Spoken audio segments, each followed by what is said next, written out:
إن الحمد لله نحمده ونستعينه ونستغفره ونعوذ بالله من شرور أنفسنا ومن سيئات أعمالنا من يهدي الله فلا مضل له ومن يضلله فلا هادي له ونشهد أن لا إله إلا الله وأشهد أن محمدا عبده ورسوله أما بعد فإن خير الحديث كتاب الله وخير الهدي محمد صلى الله عليه وسلم وشر الأمور محدثاتها وكل محدثة بدعة وكل بدعة ضلالة وكل ضلالة في النار. أعوذ بالله السميع العليم من الشيطان الرجيم من همزه ونفخه ونفسه. بسم الله الرحمن الرحيم. يا أيها الذين آمنوا استعينوا بالصبر والصلاة إن الله مع الصابرين ولا تقولوا لمن يقتل في سبيل الله أموات بل أحياء ولكن لا تشعرون. وقال الله تعالى عز وجل شهر رمضان الذي أنزل فيه القرآن هدى للناس وبينات من الهدى والفرقان. وقال الله تعالى عز وجل يا أيها الذين آمنوا ادخلوا في السلم كافة ولا تتبعوا خطوات الشيطان إنه لكم عدو مبين. تمام قسم کی حمد و ثنا تعریف و کبریائی وہ بزرگی اللہ وحدہ لا شریک کے لیے لائق و دیبا ہے جس نے ہمیں اور آپ کو پیدا فرمایا. بیش بہا درود و سلام ہو کونین کے تاجدار محمد عربی صلی اللہ علیہ وسلم پر. اللہم صلی علی محمد وعلی آل محمد کما صلیت علی ابراہیم وعلی آل ابراہیم انکا حمید مجید. اللہم بارک علی محمد وعلی آل محمد کما بارکت علی ابراہیم وعلی آل ابراہیم انکا حمید مجید. معزز مسلیان حضرات اور بچوں اور پردہ نشین ماں اور بہنوں، اللہ رب العالمین کا بے انتہا فضل و کرم ہے کہ اللہ رب العالمین نے ہمیں اور آپ کو اپنی بندگی کے لیے جمع ہونے کی توفیق نصیب فرمائی. یہ بہت بڑی نعمت ہے، اس پر شکر بجا لانا چاہیے. اللہ رب العالمین وہ زمین پر انگنت مخلوقات کو پیدا کیا، اس میں سے جن اور انسان کو اپنی عبادت کے لیے مخصوص کر کے پیدا فرمایا. جن اور انسان کو اپنی عبادت کے لیے اللہ رب العالمین نے منتخب کیا، اور بے شمار ایسے انسان ہیں وہ زمین پر جن کو اللہ رب العالمین نے اس زمین پر سانس لینے کی اور اس زمین پر زندگی بسر کرنے کی توفیق دی، لیکن انہوں نے اپنے اللہ رب العالمین کو بھلا کر اپنی زندگی میں وہ مگن رہے.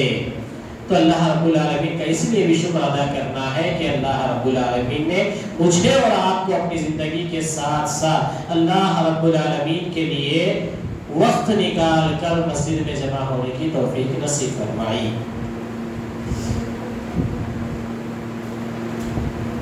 آج ہم تراویح کے اندر سورہ یوسف کی بھی تلاوت سن رہے تھے. تو اللہ رب العالمین نے ان انبیاء علیہ السلام کا تذکرہ کر کے یقیناً میری اور آپ کی زندگی کے لیے ایک بہترین نمونہ قرار دیا ہے. اس لیے میری اور آپ کی زندگی اللہ رب العالمین کی جانب سے امانت ہے. اس لیے مجھے اور آپ کو اپنی زندگی کے اندر ہر قدم قدم پر اللہ اس کے رسول کی اطاعت کے ساتھ گزارنی ضروری ہے. تو اللہ رب العالمین نے قرآن مجید کے اندر بہت سی انبیاء علیہ السلام کا تذکرہ کر کے مجھے اور آپ کو زندگی گزارنے کا ڈھنگ اور طریقہ بتلا رہا ہے. تو آج کچھ مسائل کے سوالات تھے، پہلے میں ان کا جواب دے دوں، کیونکہ خواتین اکثر یہ سننے میں آ رہا ہے کہ خواتین جلد چلی جاتی ہیں لیکن وہ سوالات باقی رہ جاتے ہیں اور وہ سوالات کا ذکر میں بھی بھول جاتا ہوں. اس لیے آج پہلے ان سوالات کی طرف ہم دوڑتے ہیں. سوال نمبر 1 یہ ہو رہا ہے اکثر، کیا روزے کی حالت میں عورت کچھ کھا پی کر یا چکھ کر، کھا پی کر نہیں بلکہ چکھ کر دیکھ کر کیا سالن پکا سکتی ہے؟ ہاں، روزے کی حالت میں اگر کسی خاتون کو اس بات کا خوف ہے کہ میرے سالن کی خرابی کی وجہ سے گھر کے آدمی کے رجحان میں تبدیلی آئے گی یا کھانا سالن صحیح نہ پکنے پر میرا حق پورا ادا نہ ہوگا، اس اعتبار سے ایک مومنہ عورت کے لیے شریعت نے یہ اجازت دی ہے کہ وہ کھانا اور سالن جو پکا رہی ہے اسے چکھ سکتی ہے لیکن نگل نہیں سکتی روزے کی حالت میں۔ اسی طرح دوسرا سوال یہ آ رہا ہے کہ کیا روزے کی حالت میں سر دھو سکتے ہیں؟ سر نہیں، پورا جسم بھی دھو سکتے ہیں، اس میں کوئی حرج نہیں ہے۔ تیسرا سوال یہ ہے کہ نماز کے اندر اکثر خواتین جو ہے صف بنانے کے اندر کوتاہی کر رہی ہیں اور صفیں درست نہیں کرتی ہیں، تو اسلام نے صفوں کی درستگی کی کیا اہمیت بتائی ہے؟ اچھا جی، یہ بہت بہترین سوال ہے، کیونکہ اللہ کے پیارے نبی صلی اللہ علیہ وسلم کے احادیث کے ذخیرے میں جتنی تاکید صف کی درستگی پر آئی ہے، نماز کے اندر کسی اور عمل کے اوپر نہیں آئی۔ جتنی تاکید صف کی درستگی کے لیے اللہ کے رسول نے فرمایا ہے، اتنی تاکید نماز کے کوئی اور حکم پر آپ نے بار بار تاکید نہیں فرمایا۔ سورہ صافات کے اندر آپ دیکھ لیجئے، اللہ رب العالمین قسم کھا رہا ہے والصافات صفا، صف بنانے والوں کی قسم، اللہ اکبر۔ اب وہ کتنے معزز لوگ ہیں جو صف بناتے ہیں اور اللہ ان کی قسم کھا رہا ہے۔ اللہ کے پیارے نبی صلی اللہ علیہ وسلم نے فرمایا تم لوگ نماز کے لیے صف بناؤ تو جس طرح فرشتے اپنے رب کے سامنے صف بناتے ہیں اس طرح صف بناؤ۔ بعض خواتین کو صف جملہ سمجھ میں نہیں آیا تو لائن بنانا، نماز کے لیے جو لائن ہم بناتے ہیں اس کو صف کہا جاتا ہے۔ تو یہ صف بنانا اللہ کے نبی صلی اللہ علیہ وسلم نے اتنی تاکیدی کے ساتھ حکم دیا ہے کہ جس نے صف کو درست کیا اس نے نماز کو درست کیا، کیونکہ صف کی درستگی نماز کی درستگی ہے، اور جس نے صف کو چھوڑ دیا یا صف کو توڑ دیا یا صف میں جگہ رکھ دیا، اللہ کے نبی صلی اللہ علیہ وسلم فرماتے ہیں کہ یقیناً اللہ تعالیٰ اس کے اس عمل کی وجہ سے، صف کو صحیح نہیں بنانے کی وجہ سے اللہ ان کے دلوں میں بگاڑ ڈال دے گا۔ تو اللہ کے نبی صلی اللہ علیہ وسلم سے سوال ہوا کہ یا رسول اللہ، فرشتے اللہ کے سامنے صف کیسے بناتے ہیں؟ اللہ کے نبی صلی اللہ علیہ وسلم نے مثال دے کر سمجھایا، بتلایا، ایک دیوار بنانے والا آدمی جس طرح ایک اینٹ کو دوسرے اینٹ پر گلجوڑ دے کر جس طرح بناتا ہے، اور جس طرح شیش پلائی ہوئی دیوار ہوتی ہے تو اس دیوار کی طرح صف بنا کے کھڑے ہونا ہے۔ اب یہ دیوار کی طرح صف بنانا بولے تو بعض لوگ پیرا کھدل کے جنازہ نکالتے ہیں، اس لیے بھی لوگ کیا کرتے ہیں، ارے بدتمیز لوگ کھدل دے رہے، تمیز نہیں ہے ان کو، یہ سارے القاب سے نواز دیتے، جبکہ نبی کی سنت کے لیے صحابہ اکرام کی جب صف میں سے کسی ایک آدمی کو پیچھے ہٹانا ہوتا تو پوری صف ہلتی تھی، ایسے کھڑے ہوتے۔ اور اللہ کے پیارے نبی صلی اللہ علیہ وسلم نے فرمایا جب تم صف بناؤ تو اپنے بھائی کے لیے نرم ہو کر کھڑے ہو جاؤ، نرم ہو کے ٹھہرنا، پیر محبت سے ملنا، نفرت سے نہیں ڈال کے کھود لو اس کو، ایسا نہیں، پیر محبت کے ساتھ ملنا، کندھے سے کندھا ملنا۔ جب ایک آدمی صف میں سے ہٹے تو پوری صف کو اس بات کی اطلاع ہو کہ یہ کوئی ہٹ رہا ہے، کوئی آ رہا ہے۔ لیکن ہمارے پاس جو چندہ مانگنے والوں کی طرح ٹھہرتے ہیں، وہ سلیپ ایک جنا ایک سلیپ ایک جنا ایسا کہنے کا عادی ہو گئے۔ عورتوں کو کیا بولے گے، مردوں کا بھی یہی حال ہے، امام صاحب بولنا بولے تو کی جان پہ آتا ہے، سب درست کر لیجئے، جیسا ان کے پیسے گھٹ رہے ہیں۔ اللہ کے پیارے نبی صلی اللہ علیہ وسلم نماز کے لیے جب مصلی پہ آتے، آگے نماز پڑھانے کے لیے کھڑے ہوتے، جب تک لوگ صفوں کو درست نہیں کرتے تھے آپ نماز شروع نہیں کرتے تھے۔ حضرت عمر رضی اللہ عنہ کے بارے میں آتا ہے، وہ صف میں گشت کرتے تھے، پھرتے تھے یہاں سے وہاں تک دیکھتے ہوئے۔ اللہ کے پیارے نبی صلی اللہ علیہ وسلم ایک مرتبہ نماز پڑھانے کے لیے آگے بڑھے، کیا دیکھتے ہیں؟ ایک آدمی کا پیٹ آگے نکلا ہوا ہے، اب پیٹ موٹا ہے تو کیا کرے گا، آگے تو نکلے گا اتنا۔ اللہ کے رسول نے کہا صفوں کو درست کر لو، میں تمہیں دیکھ رہا ہوں کہ شیطان بکری کے بچے کے مثل تمہاری صفوں میں گھس رہا ہے۔ صفیں درست نہیں کرے تو کیا ہوتا، شیطان بکری کے بچے کی طرح صف میں گھستا۔ اب گھس کے کیا کرتا، اینو کیا کھاتی کی، اینو کیا پیتی کی، اینو انٹی ٹھہری میرے بازو، اینو کھالا ٹھہری میرے بازو. اب شیطان یہ کام کرتا. تو اسی لیے اللہ کے پیارے نبی صلی اللہ علیہ وسلم نے فرمایا تمہارے پیروں کے بیچ میں جگہ نہیں رہنا. جہاں تمہارے پیروں کے درمیان جگہ، یعنی تمہارے پیر سے دوسرے کے پیر کے بیچ میں جگہ نہیں رہنا. پھر یہ نہیں سمجھو کہ ہمارے پیروں کے بیچ میں نہیں رہنا، ایسا بھی نہیں، ورنہ ہم نے گریں گے، پھر سستا ہوگا نا رکوع ہوگا. تو ہمارے پیر اور دوسرے کے پیر کے درمیان جگہ باقی رہی تو شیطان بکری کے بچے کی طرح وہاں پر گھستا ہے. گھس کے کیا کرے گا؟ آپ بھول جاتے ہیں وہ شام میں پکا لی تھی، وہ بھول گئی، وہ کیا جل گیا کہ باقی ہے کہ ہمارے ابا کو اچھا دکھا کہ نہیں دکھا کہ ہمارے امی غصہ کرتے کہ میں کھٹا ڈالی کی مرچی ڈالی کی.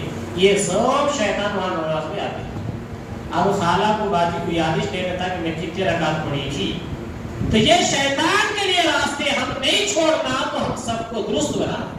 اللہ کے نبی صلی اللہ علیہ وسلم نے فرمایا جو صفوں کو درست کرتے ہیں اللہ تعالیٰ ان کے دلوں میں الفت ڈال دیتا ہے، محبت ڈال دیتا ہے. یا گھر میں ایک دوسرے کو گھور لیتے، اچھا اب یہ الفت کہیں کو نہیں آ رہی. یہ الفت اسی لیے نہیں آ رہی کہ ہمارے دلوں میں محبت ایک دوسرے کے لیے اس لیے بھی نہیں ہے کہ ہم نماز پڑھتے تو چندہ خوروں کی طرح ٹھہر کے پڑھتے ہیں. ایک جنا وہاں ٹھہرتا، ایک جنا یہاں ٹھہرتا، کس کو دل بولا انہیں ڈانا ملا لیتا، نہیں بولا تو اپنی مرضی سے ٹھہرتا. اللہ کے پیارے نبی صلی اللہ علیہ وسلم نے فرمایا جو صفوں کو جوڑتا ہے اللہ تعالیٰ ان کے دلوں کو جوڑتا ہے. جو صفوں کو توڑتا ہے اللہ تعالیٰ ان کے دلوں کے درمیان بگاڑ ڈالتا ہے. آج ہماری مسجدوں کو جا کے دیکھ لو، خاص کر کے صفوں کو دیکھ لو نماز کے ٹائم پہ. اور یہ فرض نماز کی بات کر رہا ہوں، یا پھر آپ سنت کے اوپر جا کے ہمیں سے لڑیں گے، مول صاحب بولے رات میں تم ادھر آؤ لگا کے ٹائم بولیں گے. نہیں، فرض نماز کے لیے صف بنانا لازم ہے.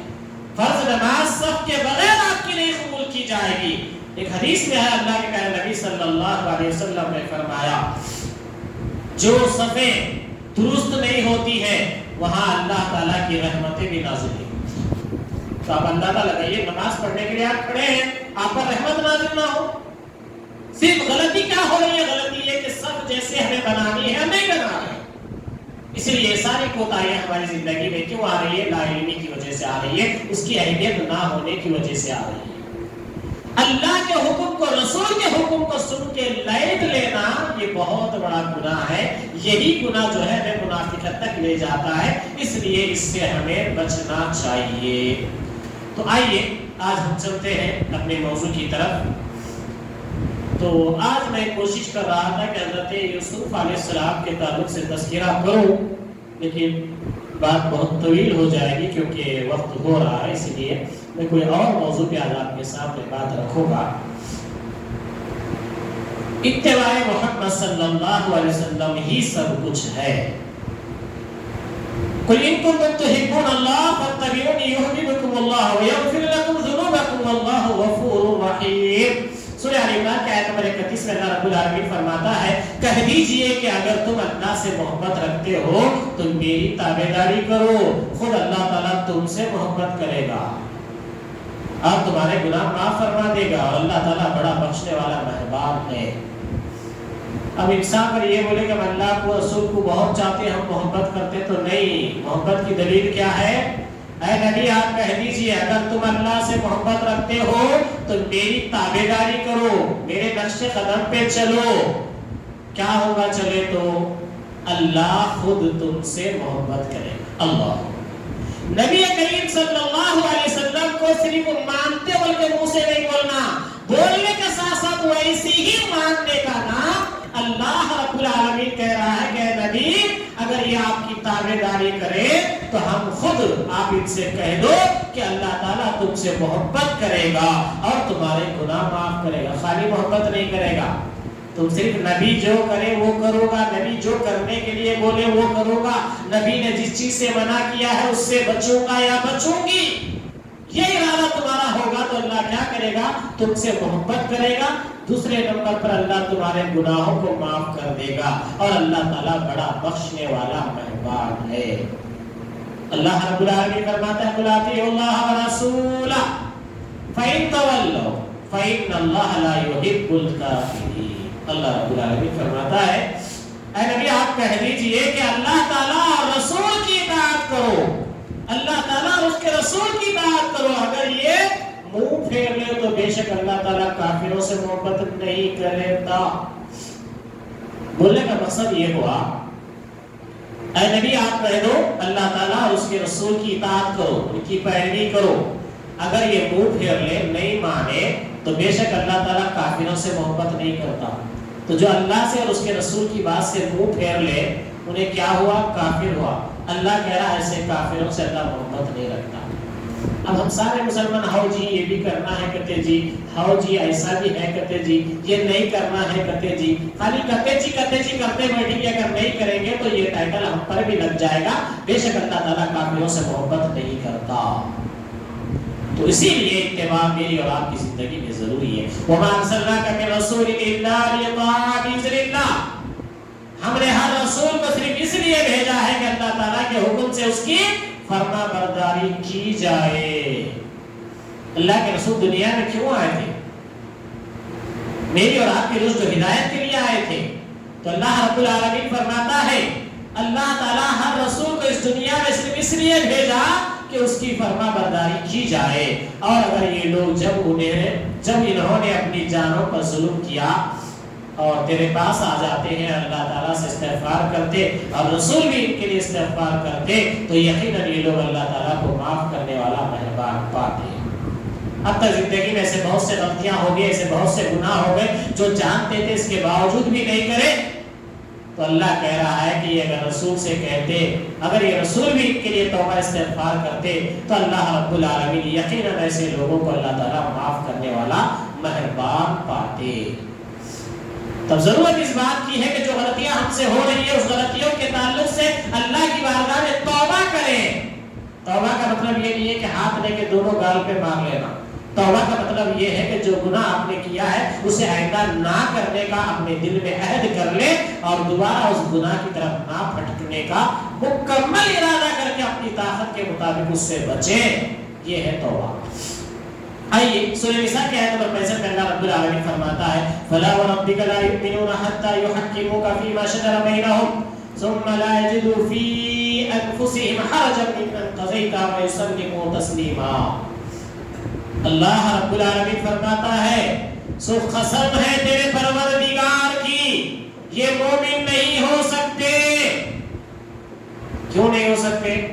اللہ قسم کھا کر کہہ رہا ہے سو قسم ہے تیرے پروردگار کی یہ مومن نہیں ہو سکتے جب تک کہ تمام آپس کے اختلاف میں آپ کو حاکم نہ مان لیں، پھر جو فیصلہ آپ ان میں کر دیں ان سے اپنے دل میں کسی طرح کی تنگی اور ناخوشی نہ پائے اور فرما برداری کے ساتھ قبول کر لیں۔ اللہ رب العالمین قسم کھا کر کہہ رہا ہے کہ اے نبی تیرے پروردگار کی قسم یہ مومن نہیں ہو سکتے، ایمان والے نہیں ہو سکتے۔ کب تک؟ جب تک تمام آپس کے اختلاف کیا ہے ہمارے؟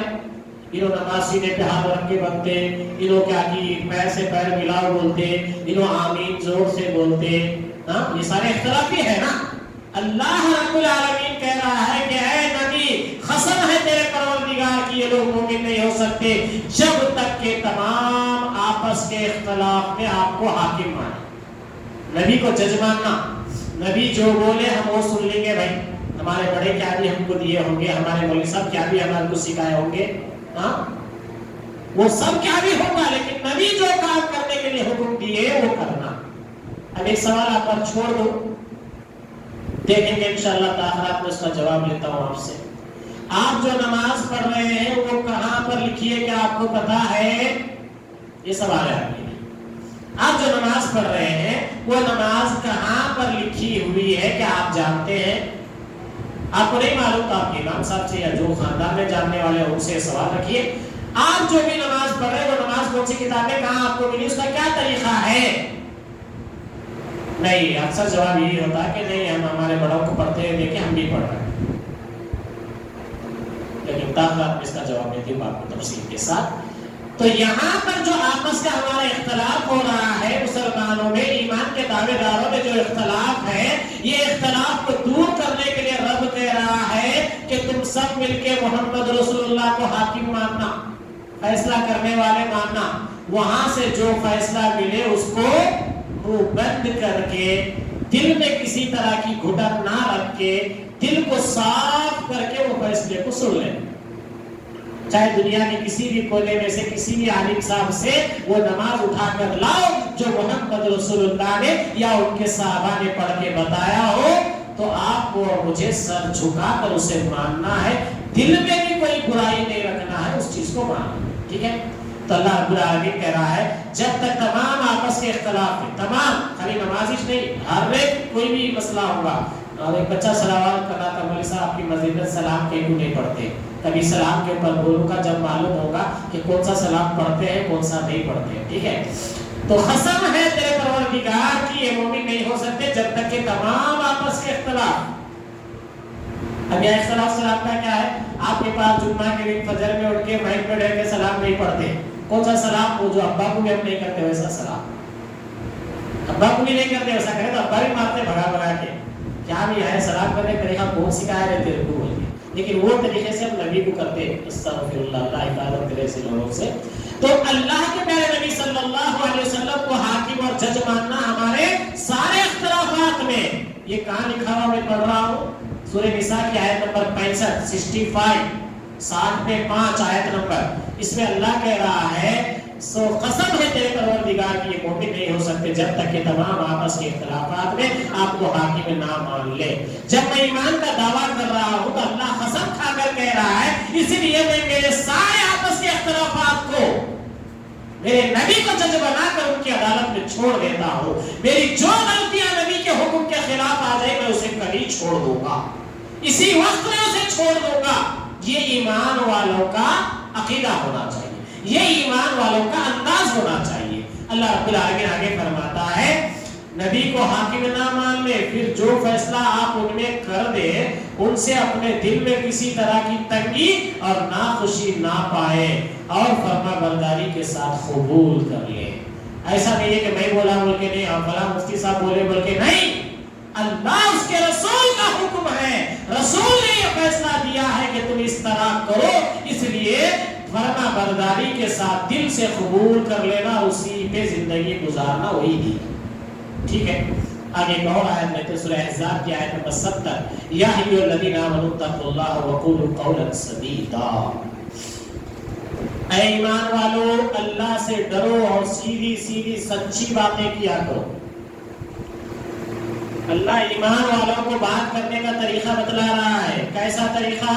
اے ایمان والو اللہ سے ڈرو اور سیدھی سیدھی سچی باتیں کیا کرنا، لگی لپٹی نہیں کرنا، نہیں ویسا نہیں، انہوں بھی ایسا نہیں، لگی لپٹی نہیں کرنا، جو بات آپ کے سامنے جیسے آئی ویسے ہی پیش کرنا، جو بات جو مقصد میں آپ کے سامنے بتا رہا ہوں یہی بات دوسرے کے سامنے ہونا۔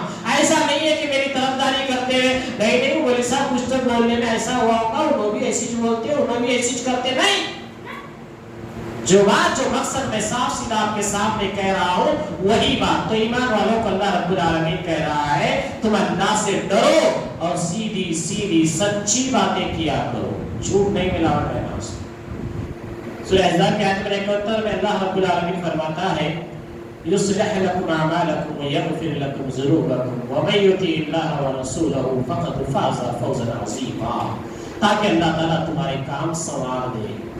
ہم سب بولے ہمارا کام کب پڑے ہوا ہے، ہمارا کام نہیں ہو رہا، مولوی صاحب ہمارا کیا کیا کچھ نہیں ہو رہا، ہم بول لیتے۔ اللہ ہمارے اگر کام سنوارنا ہے، ہمارے کام بننا ہے تو کیا کرنا وہ بتا رہے۔ تم اگر ایسا کریں گے، کیسا؟ سیدھی سیدھی بات اور سچی بات کریں گے، سیدھی سیدھی بات اور سچی بات کریں گے تو اللہ کیا کہہ رہا ہے؟ تاکہ اللہ تعالیٰ تمہارے کام سنوار دے۔ اللہ اکبر، خالی بات جتنی ہے اتنی سیدھی کرنا، لگی لپٹی مسکا ملائی لگا کے بات نہیں کرنا۔ دین کے معاملے میں جتنی بات آپ کو معلوم ہے تو معلوم ہے، نہیں ہے تو نہیں ہے، صاف سیدھی بات کرنا۔ لوگ دنیا سے بھی بدتر دین کے بارے میں بات کرتے، جھوٹ بولتے دین کے معاملے میں۔ اللہ فرماتا ہے ایسا نہیں، قولوا قولا سدیدا، بات جب کرو تو سیدھی سچی اور صاف ستھری کرو۔ کیوں؟ تاکہ اللہ تعالیٰ تمہارے کام سنوار دے اور تمہارے گناہ معاف فرما دے. اور جو بھی اللہ تعالیٰ اور اس کے رسول کا تابعداری کرے گا اس نے بڑی مراد پالی.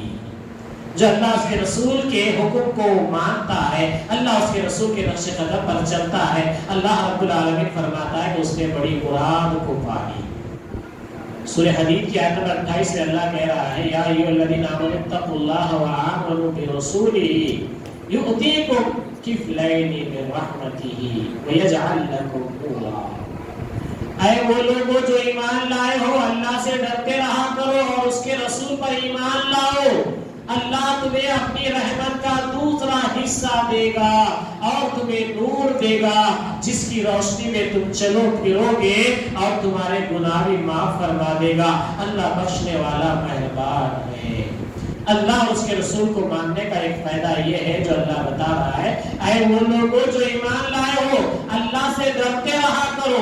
اللہ سے ڈرتے رہنا اور اس کے رسول پر ایمان لاؤ. اللہ کے رسول پر ایمان ہونا, اللہ کے رسول پر اللہ رب العالمین نے اسی لیے بھیجا کہ ہماری زندگیوں میں جہاں جہاں جو مسائل ہے وہ مسائل کو سمجھانے کے لیے بھیجا. آج نعوذ باللہ مسلمان یہ سمجھ رہے کہ ثواب کے کام کچھ نبی نہیں بول کے گئے, بھائی ہم لوگ کر لیں گے اپنی مرضی سے. ثواب کے کام ہم ہماری مرضی سے کر رہے ہیں. اذان سے پہلے صلاۃ و سلام علیہ کا بولنا نبی نہیں سکھا کے گئے, ہمارے لوگ ثواب سمجھ کے پہلے کر لے رہے ہیں. اللہ کہہ رہا ہے کہ اللہ سے ڈرتے رہا کرو اور رسول پر ایمان لاؤ. رسول پر ایمان لا کے ہم محمد رسول اللہ کو اپنے رسول مانتے ہیں. رسول کو ماننے کا مطلب کیا ہے؟ آپ اپنے آپ کو رسول کے حوالے کر دینا. رسول جہاں اٹھو بولے آپ اٹھیں گے, رسول جہاں بیٹھو بولے آپ وہاں بیٹھیں گے, رسول جہاں کچھ نہیں بولے آپ وہاں بھی خاموش رہیں گے.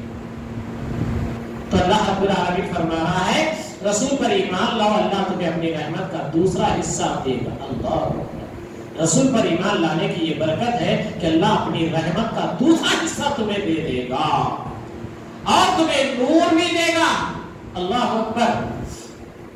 یہاں نبی کو نور بنا کے لوگ جو ہے نا گانے گانا سکھا دیے. لوگوں نبی کو نور بنا کے گانے گانا سکھا دیے, قوالی گانا سکھا دیے, سلام پڑھنا سکھا دیے, بس لوگ گا رہے ہیں. اللہ کہہ رہا ہے تمہیں نور دے گا جس کی روشنی میں تم چلو پھرو گے. اللہ تم کو زندگی کو جو چلنے کے لیے نور چاہیے, اللہ کہہ رہا ہے ہم وہ نور تمہیں دیں گے جس کے ساتھ تم چلو پھرو گے.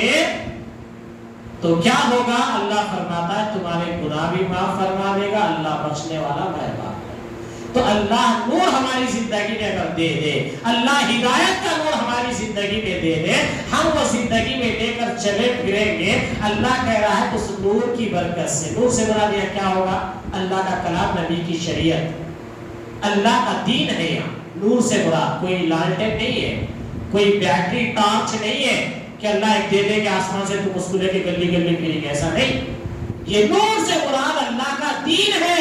اللہ کہہ رہا تم اگر رسول کی اطاعت کرو گے, رسول میں ایمان لاؤ گے تو اللہ تمہاری زندگیوں میں نور دے دے گا جس کو لے کے تم چلو پھرو گے. اللہ تمہارے گناہ کو معاف کر دے کے تمہیں نیکوکاروں میں بنا دے گا, کیونکہ اللہ بخشنے والا مہربان ہے. یا ایھا الذین آمنوا هل ادلکم علی تجارۃ تنجیکم من عذاب علیم. اے ایمان والو کیا میں تمہیں وہ تجارت بتلا دوں جو تمہیں دردناک عذاب سے بچا لے. اللہ کہہ رہا ہے کہ اے ایمان والو کیا میں تمہیں ایسی تجارت, ایسا بزنس نہ بتاؤں جو تمہیں عذاب سے بچا لے گا. اللہ اکبر. وہ کیا بزنس ہے؟ سورہ صاف کی آیت نمبر 11 میں اللہ بتلا رہا ہے اللہ تعالیٰ پر اور اس کے رسول پر ایمان لاؤ. یہ بزنس ہے. اللہ کہہ رہا ہے یہ تمہاری تجارت ہے. اللہ تعالیٰ پر اور اس کے رسول پر ایمان لاؤ اور اللہ کی راہ میں اپنے مال اور اپنی جانوں سے جہاد کرو. تمہارا مال بھی اللہ کے دین کو بلند کرنے کے لیے لگنا, تمہاری جان بھی اللہ کے دین کو بلند کرنے کے لیے لگنا, تو تب جا کے اللہ کی راہ میں اپنے مال اور جانوں سے جہاد کرو گے. یہ تمہارے لیے بہتر ہے اگر تم میں علم ہو. اللہ کہہ رہا ہے کہ بزنس کے اعتبار سے تمہاری جان اور تمہارا مال اگر اللہ کے دین کے لیے لگ رہا ہے, اللہ فرماتا ہے کہ یہ تمہارے لیے بہتر ہے اگر تم کو معلوم ہے تو. اللہ رب العالمین نے ان آیتوں کے ذریعے سے مجھے اور آپ کو اللہ اس کے رسول کی اطاعت کی اہمیت بتلائی ہے کہ اللہ اس کے رسول کی اطاعت کرنے پر بندے کو یہ انعامات ملتے ہیں. تو گویا میری اور آپ کی زندگی کے اندر ہدایت نور کی سخت ضرورت ہے. تو وہ ہدایت اور نور اللہ صرف رسول پر کامل ایمان لا کر رسول اللہ صلی اللہ علیہ وسلم نے جن باتوں کا حکم دیا ہے اس کو بجا لانا کیا ہے؟ دین ہے. رسول کی اطاعت کا ایک مطلب، ایک مثال دے کر سمجھاؤں کہ بھائی ہمارے پاس مسجد میں اذان جلدی ہو جاتی، لوگ بعد میں سیرن بجا کے 5-10 منٹ کے بعد روزہ کھولتے ہیں. اللہ کے نبی صلی اللہ علیہ وسلم نے فرمایا میری امت اس وقت تک خیر پر رہے گی، بھلائی پر رہے گی جب تک روزہ کھولنے میں جلدی کرے گی. روزہ کھولنے میں جلدی کرے گی. روزہ کھولنے میں جلدی کا مطلب یہ بھی نہیں ہے کہ عصر کے بعد شروع ہو جاؤ 5:30 بجے، ٹائمنگ 6:30 کی ہے تم 6 بجے شروع ہو جاؤ، یہ نہیں ہے. روزہ کھولنے میں جلدی کا مطلب ہے کہ 6 بجے کے 31 منٹ پر اگر روزہ کھولنے کا ٹائم ہے تو بندہ اسی ٹائم کو مینشن کرنا، تو خیر پہ رہیں گے. خیر کا مطلب کیا ہے؟ حالانکہ عقل اگر لگائیں گے ہم، عقل سے اگر بات کو ٹھیک کو سمجھنے کی کوشش کریں گے تو عقل کیا کہتی ہے کہ بھائی دن بھر اتنا بھوکا رہے، 10 منٹ رکنے میں کیا جا رہا بھائی، ایک 5 منٹ رکنے میں کیا جا رہا بھائی، دن بھر بھوکے رہے 2-4 منٹ رکے تو کیا ہوتا بھائی، جلدی کھول لے کے روزہ ایسا خراب کر لے رہی ہو، 2-4 منٹ رکے تو کیا ہوتا. میری اور آپ کی عقل کہہ رہی ہے کہ ہاں اچھا ہی جائے نا بھائی، روزہ بڑا ہوتا اللہ اور ثواب دیتے. میری اور آپ کی عقل کام کر رہی ہے. لیکن نبی کیا کہہ رہے ہیں؟ جو روزہ کھولنے میں جلد کرتا ہے، جلد یعنی ٹائم مقرر پر کرتا ہے، وہ خیر پہ رہے گا. خیر کیا ہے؟ اللہ بول دے کہ یہ کرو تو کرنا، اللہ بول دے کہ یہ نہیں کرو تو نہیں کرنا. رسول نے کہا امیڈیٹلی ٹائم پہ روزہ کھولنے والے خیر پہ رہیں گے تو آپ سلامتی میں رہیں گے. 5 منٹ اپنا دماغ لڑا کے جو رکتے نا، سلامتی آپ کے ساتھ نہیں. آپ کہیں بھی بھٹک سکتے، آپ کہیں گمراہی کا شکار ہو سکتے. آپ کو خیر پہ رہنا ہے تو اللہ اس کے رسول نے جو کہا وہ آپ کو کرنا ہے. اللہ اس کے رسول نے جہاں منع کر دیا ہے وہ آپ کو رک جانا ہے. اگر نہیں رکیں گے تو پھر ہم خیر پر نہیں رہیں گے. اسی لیے اللہ اس کے رسول کی اطاعت ہر اہل ایمان کے لیے لازم ہے. اگر وہ ایمان کا دعویٰ کر رہا ہے، اگر رسول کی اطاعت نہیں کر رہا ہے تو اس کا ایمان کھوکھلا ہے. تو آئیے اللہ رب العالمین سے دعا ہے اللہ رب العالمین مجھے اور آپ کو نیک توفیق عطا فرمائے اور جب تک زندہ رکھے اسلام پر زندہ رکھے، اور جب موت آئے تو اس حال میں آئے کہ وَلَا تَمُوتُنَّ إِلَّا وَأَنْتُمْ مُسْلِمُونَ. وآخر دعوانا الحمد للہ.